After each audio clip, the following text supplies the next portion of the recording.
I remember as an undergraduate, some of my professors talking about climate change, and this is back like 1990s. Climate was a fight between, climate deniers and those fighting to get on the agenda. The last few years has been a completely different conversation.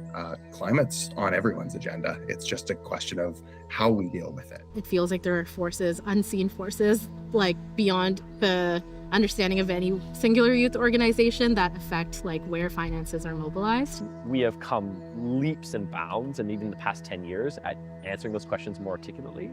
But I'd say historically, we didn't have to answer those questions, so we're not used to them yet. Hearing so many scary things about what this world is, and when everyone was trying to figure out like degrees and jobs, I'm like, how could anybody be doing anything but this? It is premised on a lot of, historical injustices that needs to be addressed, and but there's certainly a lot of work to do. It's a big deal, and always has been a big deal ever since we started talking about climate change.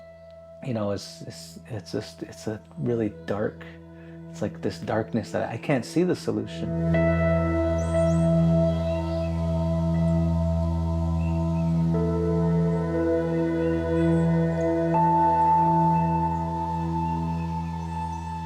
So we've known for a really long time that climate change is real and it's happening. And it's gotten to a point where it's no longer a question of if it's happening, but rather what exactly are we going to do about it?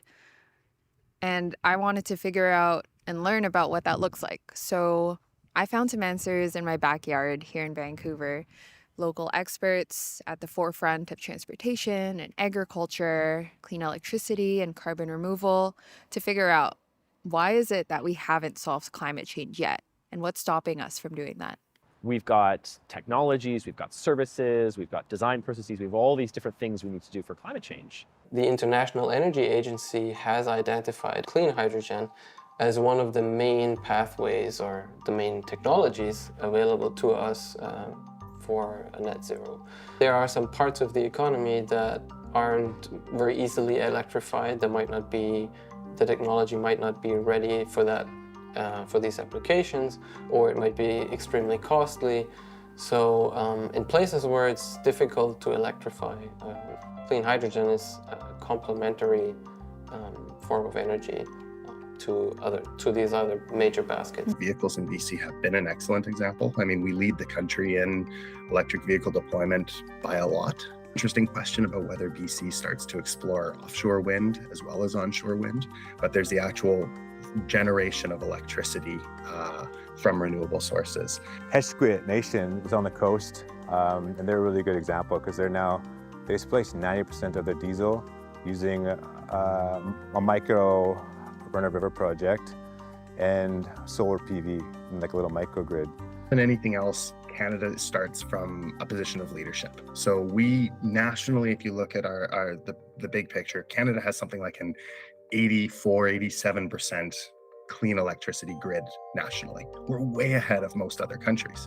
At ARCA, what we're trying to do is find ways to use waste streams from mining and some other types of industries, in particular alkaline industrial wastes, use them to capture carbon dioxide from the air and put it into minerals. So to do that, we optimize and work within the waste storage facilities so that they can increase the rate by which they capture CO2 from air.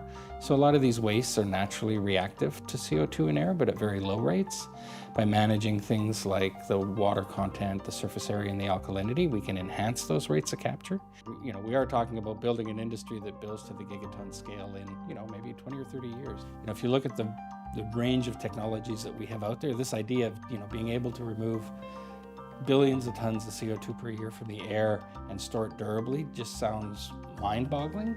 The reality is there's more than enough technologies out there to do it. It's technologically feasible.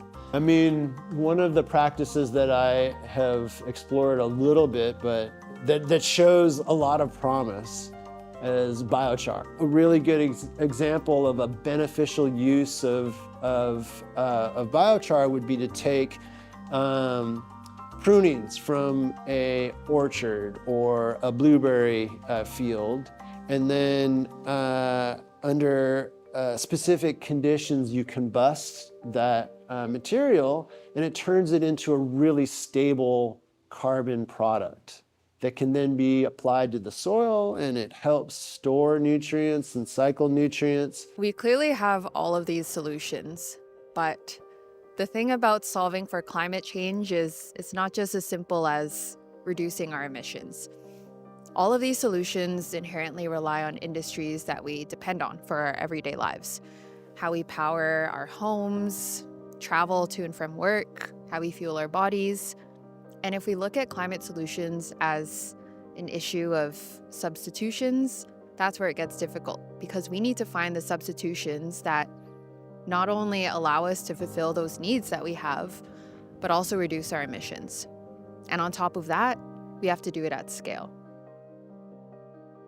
We're really good at creating technology to make life easier, to extract more out of the land. And I think there's probably some balance that we can achieve, but it's not going to take technology to do that. It's going to take us to advance as humans, our morals and ethics to really understand how that technology should work best for the greater good of everything.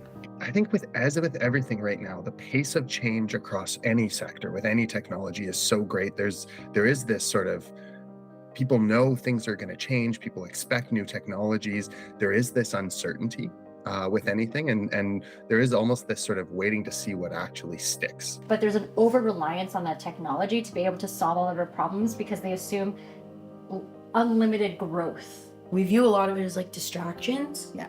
Like, hey, look at this thing over here, look at this tech, instead of getting to the root of the problems. Clean tech might be flashy and might give you a little bit of hope because you think tech can solve it all, but like, we could throw all the tech spaghetti at the wall and still be in this situation.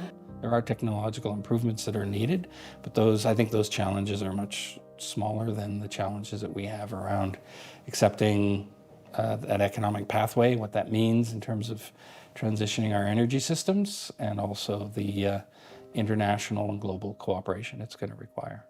I feel like day in, day out, we're just learning about so many inefficient systems that are unnecessary. So I think sometimes that's just like banging your head against the wall. Like, why is it working like this? You don't get much space to even do a stock take of like, who's doing what, who can we lean on, who can support, because they're like, go do. And we're good at doing when we need to. But yeah, I think giving people the space to reflect and like not have to operate on scarcity and urgency. And I really like solution as a word, not just technology, because in some cases we're talking about services. Sometimes we're talking about process changes. Do we buy something at a different time? Do we use something we already have differently? Those are climate solutions as well, not just really cool technology. But when we think about whatever those solutions may be, the first question we have to ask is, does it have an impact? Well, I think probably the most important thing is not necessarily the tools we might be able to use to meddle with climate, or to meddle with the landscape.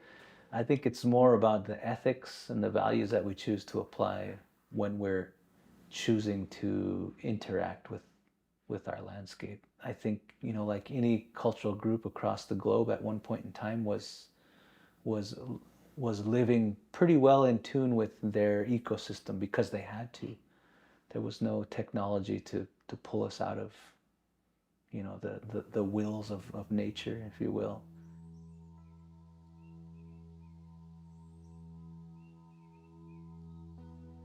There's clearly a lot of really smart people who have developed incredible technologies to try and solve climate change. And there are also a lot of people who are saying that technology won't necessarily solve the problem. How do you get all of these people into one room and actually solve the problem to begin with? The reality is like, if we actually look at the solutions to handle the crisis, I would say we have the finance, we have the money, we have the ideas, we have the capital, we have the tech, we have these solutions. In US markets alone, there's around like $400 billion that's trapped in philanthropic funding. There's around $65 trillion caught in capital markets. So the capital's there, but I think really what we're missing is this political will aspect of it. I think a big failure of the climate world is comms. We haven't been able to like really respond to like the emotionality of comms we add too much jargon into it. It's not accessible to people. And I think maybe that's just a failure of the climate movement, is that we're so policy focused, we're so tech focused, we're so finance focused, but at the root of this is like people. Yeah. And upholding human dignity. Yeah. It's going to require a lot of investment. It's going to require some time to get this right. And I think the biggest risk is that we're afraid of making some mistakes. There's an uncertainty inherent in this, and we're going to need to embrace, going down a path and finding out there's a better path and making that shift.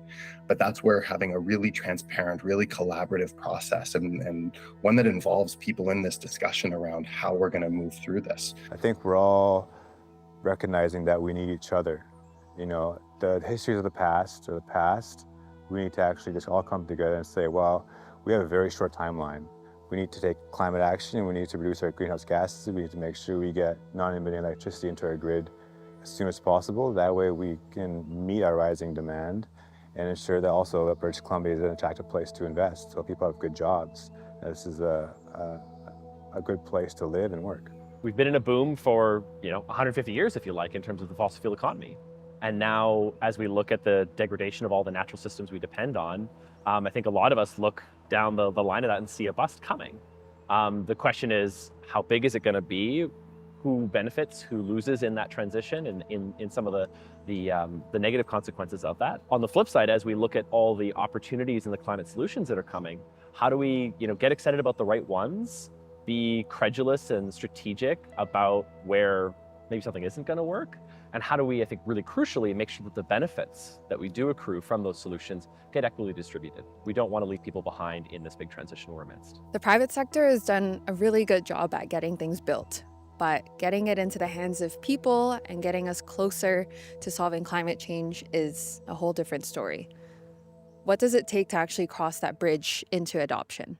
Climate technologies, especially hard technologies that are capital intensive, take longer and take more money to scale.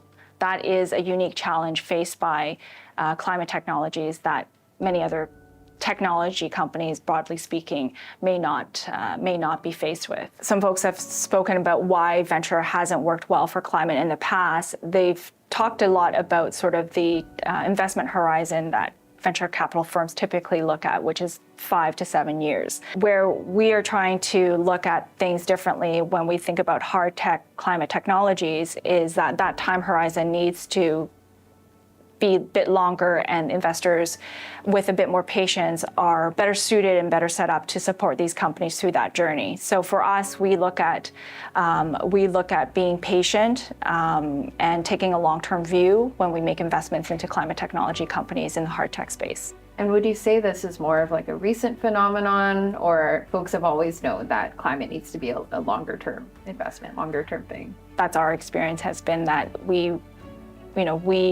all know that this is, we have a serious climate crisis in front of us, and it's still, we still have some time, but we don't have a lot of time. So it's really critical to make all the changes necessary to invest and scale these technologies. Yeah, there's an interesting dynamic there between the urgency of the climate crisis and the urgency of this capital that's needed, but also recognizing that once you deploy this capital, it's still it's a long-term game as well. Advocacy really results in the way finance is mobilized, particularly from small island and developing states. From a lot of countries that are most impacted by climate change, I see how their fierce advocacy really punching above their weight in terms of the representation they have in these spaces, but calling for bold financing mechanisms on loss and damage funds. We see that happening because of the advocacy of these relatively small number of actors. So on the plus side, I think I really see that happening. Same goes for philanthropy. There's been a lot of activism by frontline activists, by young people, by Indigenous people on how philanthropy can't just go to these established environmental organizations, but needs to support actual frontline works. And then usually it's 6 months down the road, a year down the road, you see some result from that advocacy show up in new pledges that are made or new finance that's announced. You work so closely with young people, and you see the light in their eyes, and you're like, yes, we need this. like people to be able to build capacity, scale their initiatives, be in front of the camera, be the leaders and innovate. It's interesting though, because, you know, we were talking to some Indigenous folks and they said, well, if we really are going to be supporting climate action, we want to support Indigenous peoples, we have to put our money where our mouth is, and we need to give Indigenous peoples access to these markets, but we need to think of like more creative financial mechanisms and tools in order to make sure that even within finance it is And I think with climate tech, the other thing that we've been hearing a lot is like risk. Private markets are so risky on other things where they're like, what if the technology fails, right? Like, exactly, but I sunk think all this money into it. But also that's like, we have to fail forward. We're not going to have these perfect solutions. So why aren't these markets, knowing how high the stakes are, why aren't we willing to be more risky in these scenarios with climate tech, knowing that, like, you know what, some of them are going to fail, but like we're about to burn alive unless we give this a shot. I don't think that we can afford to be afraid of systems change, because that is how innovation has come about historically to solve some of our biggest problems. It's been by asking the question of, how can we do things differently? And when it comes to climate change and climate solutions, I think it's worth asking. How can we look at how we distribute power differently? How we distribute capital differently?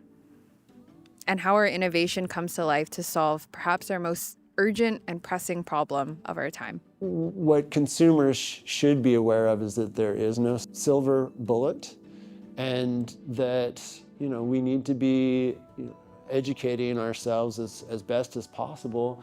And it is clear that there are some things that will help as a consumer. You know, it's very clear that if you eat less meat, that we're going to have a better chance of meeting our emission targets. It is not the silver bullet, and clean electricity will not solve every problem. It will not be the correct answer for every industry or every solution where we're trying to reduce our emissions or switch out from a fossil fuel. Hydrogen is not a silver bullet. I mean, they rarely exist in practice. And so it's really important that we're strategic and thoughtful about the sectors of the economy and the applications that we use hydrogen.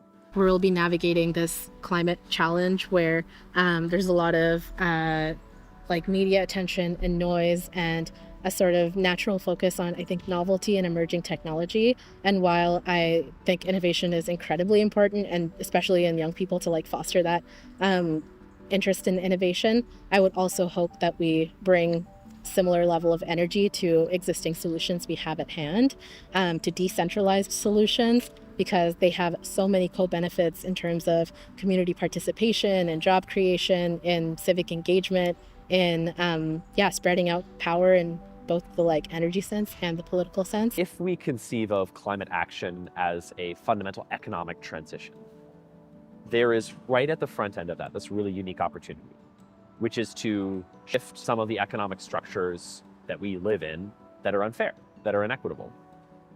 If we do that, if we seize on the opportunity, a great example is around energy ownership.